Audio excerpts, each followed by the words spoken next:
बिस्मिल्लाहिर्रहमानिर्रहीम। हर किस्म की तारीफ़ उस अल्लाह के लिए जिसने हमें पैदा किया, और हर किस्म का दरूद और सलाम आप सल्लल्लाहु अलैहि वसल्लम की ज़ात के लिए जो हम तक अल्लाह ताला का पैगाम लेकर आए।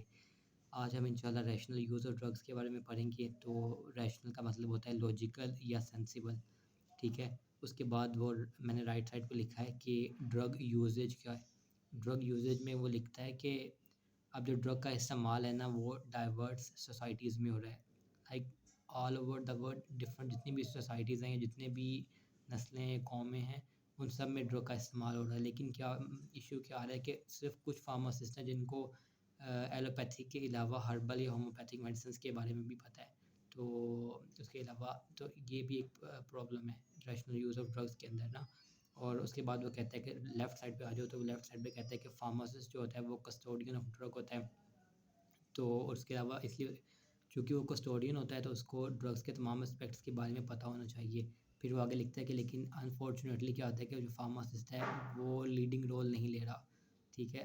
तो उसको सिर्फ अपनी फ़ील्ड से रिलेटेड ही जो रैशनल यूज़ ऑफ ड्रग्स को प्रमोट करने के लिए जो चीज़ें हैं उसमें वो लीडिंग रोल नहीं ले रहा, आप ये समझ लें। तो अब जो राइट साइड पे देखें, राइट साइड पे लिखा हुआ है कि रैशनल यूज़ ऑफ ड्रग्स के अंदर 4 चीज़ें इन्वॉल्व होती हैं। पहली जो चीज़ है वो है मेडिकेशन, आपने अप्रोप्रिएट इस्तेमाल करनी है अकॉर्डिंग टू नीड। अगर आपको मेडिसिन की ज़रूरत है तभी आप उसको इस्तेमाल करें, और इसके अलावा अप्रोप्रिएट डोज़ पे इस्तेमाल करें, अप्रोप्रिएट ड्यूरेशन है, और आखिर पे है lowest possible cost.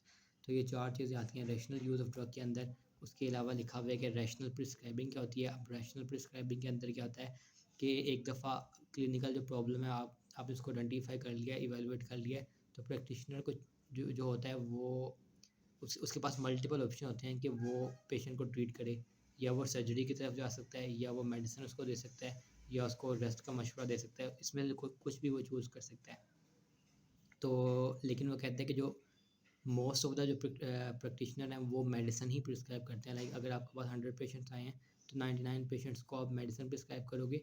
Rare cases में होगा कि आप उसको सर्जरी की तरफ जाओ या कोई और आप उसको अल्टरनेटिव ऑप्शन की तरफ जाओ। तो इसलिए वो कहता है कि जो ड्रग थेरेपी है वो मोस्ट फ्रिक्वेंटली चूज़न है। उसके बाद आ जाओ कि कौन-कौन से एस्पेक्ट्स हैं जो इम्पोर्टेंट हैं रैशनल ड्रग यूज़ के अंदर।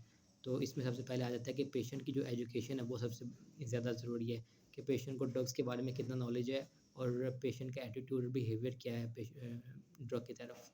और उसके अलावा जो दूसरा पॉइंट है वो कहता है कि रैशनल ड्रग यूज़ के अंदर जो दूसरी चीज़ है वो राइट साइड पे लिखा हुआ है रैशनल प्रिस्क्राइबिंग एंड एडमिनिस्ट्रेशन, कि ड्रग की जो है वो रैशनल प्रिस्क्राइबिंग हो और उसकी एडमिनिस्ट्रेशन हो।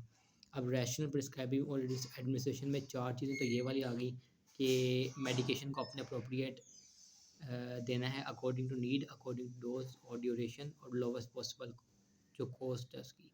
उसके अलावा जो एडिशनल पॉइंट्स है उसमें आ जाता है अप्रोप्रिएट इंडिकेशन हो तभी आपने देना है, और अप्रोप्रिएट रूट ऑफ एडमिनिस्ट्रेशन के थ्रू देना है, अप्रोप्रिएट एजुकेशन होनी चाहिए और इवैल्यूएशन होनी चाहिए। तो ये सारी चीज़ें इसके अंदर आती हैं।